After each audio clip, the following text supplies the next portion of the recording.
اور صبر کریں۔ ناظرین گرامی، مجھے پوری امید ہے کہ آج کی یہ ویڈیو بھی آپ کے علم میں خاطر خواہ اضافے کا باعث بنی ہوگی۔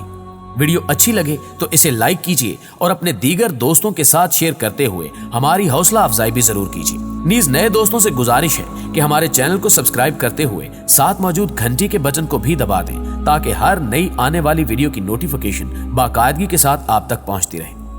دعا ہے کہ اللہ پاک تمام بنی نوع انسان کو اس موذی وبا سے جلد از جلد نجات عطا فرمائے، آمین ثم آمین۔